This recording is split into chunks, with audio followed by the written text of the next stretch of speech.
O projeto, ele é uma iniciativa, né, do PNUMA, né, em parceria sendo executado pela NCTI.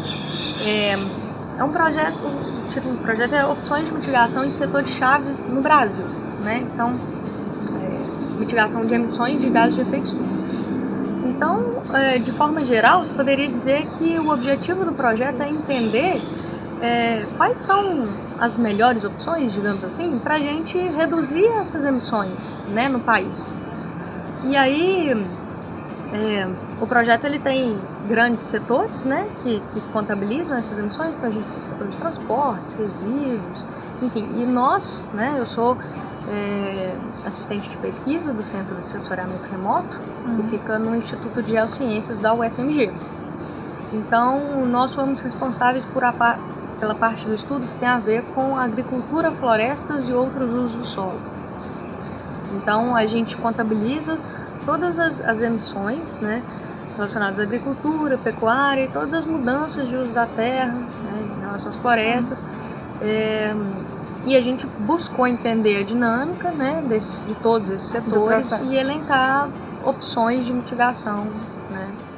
Esse projeto ele foi focado principalmente nessa questão da contabilização das emissões de gases de efeito estufa, não só carbono, mas também metano, né, porque a parte agrícola emite, né, muito mais metano, óxido nitroso, então todos esses gases de efeito estufa.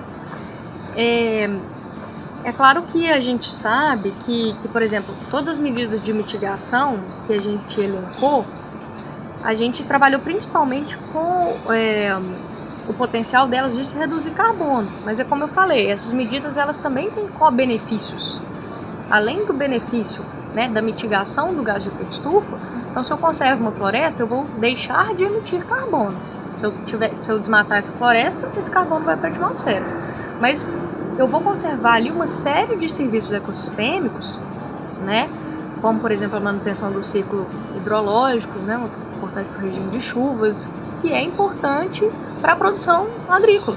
A gente tem levantamentos muito específicos, né, de dados muito específicos, mas a gente tem, aquilo que eu falei, a gente não tem uma base de dados muito desenvolvida para outros dados, mas assim, o nosso modelo de uso do solo, que eu falei da questão da célula e tal, ele é um modelo espacialmente explícito, então a gente simula essas dinâmicas de mudança de uso do solo, então desmatamento, regeneração, expansão dos cultivos, para cada espaço de 500 por 500 metros. Então, a cada 25 hectares, essas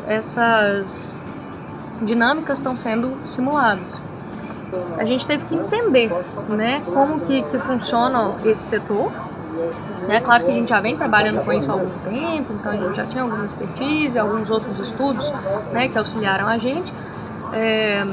Mas assim, a questão foi entender, poxa, até 2050, como que esse setor vai se comportar?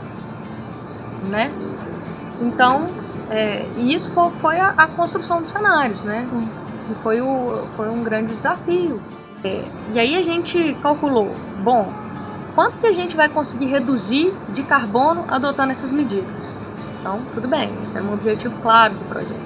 Então, quanto que vai custar implementar essas medidas? Também era um objetivo claro do projeto. Agora, em termos de política pública, o que a gente precisa entender muitas vezes não é quanto custa, porque às vezes a medida pode até ter um custo negativo, que o produtor ganha dinheiro com ela, mas ela tem diversas outras barreiras que impedem que ela aconteça.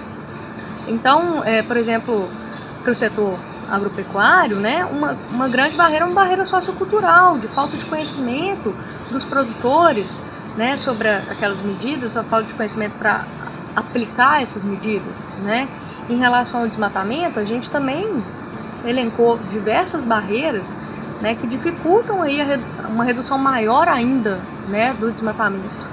E a gente chegou nisso, assim, de quanto custa se reduzir 1 tonelada de CO2 equivalente. E aí a gente viu que o desmatamento, ela é uma opção que tem um grande potencial de redução, então a gente consegue reduzir muitas emissões, né, a um custo relativamente baixo, comparado com as outras estratégias. né? Então por isso que a gente deu um destaque grande, né? Por isso que o desmatamento, o controle e a redução do desmatamento merece sempre um destaque muito grande, né? Não só aqui, né, na região norte, mas em todos os outros biomas. Em relação à metodologia, como que foi importante a gente usar modelos tão detalhados de mudanças de uso do solo, né, que representassem bem a dinâmica aí, né, de diferentes biomas. Foi importante a gente ter feito levantamentos tão detalhados como a questão de onde o desmatamento está acontecendo, para entender quais estratégias seriam mais adequadas para se reduzir o desmatamento. Isso é um ponto muito importante. O ponto da integração das estratégias de mitigação também é um ponto muito importante.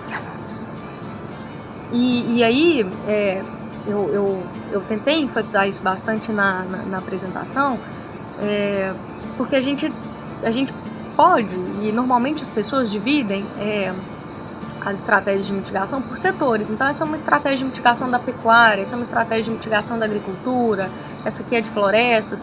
Mas assim, para o setor de agricultura, floresta e outros usos do solo, se a gente olha esse setor como um todo, ele tem uma dinâmica de interação entre todos esses componentes. Então, uma opção de mitigação, por exemplo, que é a intensificação da pecuária, o que a gente percebeu que ela é só possível como estratégia de mitigação, porque ela pode ser uma estratégia para aumentar a rentabilidade do produtor, então para ele ganhar mais dinheiro, né? Ela pode ser uma estratégia para aumentar a qualidade ali, então, do produto, da carne que está sendo produzida, mas assim, para reduzir emissões, ela só é possível se ela estiver aliada a uma conservação de florestas. Então, se a gente tiver uma restrição de área para a pecuária, aí sim o produtor investimentos na pecuária vão ser usados para aumentar a produtividade, não só aumentar a produção, né? Porque se a gente só aumentar a produção, a gente tem mais emissões, é um efeito perverso, né? Então, é por isso que a gente tem que olhar essas estratégias como um todo. Um lugar maravilhoso, né? Eu acho que não tem um lugar melhor para a gente apresentar um projeto desse, né? Com essa floresta toda aqui do lado, a gente falando de redução de desmatamento, né? E foi muito interessante, as perguntas foram interessantes, né? Tiveram várias pessoas querendo saber, como vocês, querendo saber sobre o projeto, e isso é muito bom pra gente, né? Quanto mais a gente puder divulgar e as pessoas souberem o que a gente está fazendo, porque, bom, o objetivo final é dar um retorno para a sociedade, né? Não é a gente fazer um estudo e isso ficar com a gente, né? Então, assim, é muito legal pra gente a gente ver esse retorno.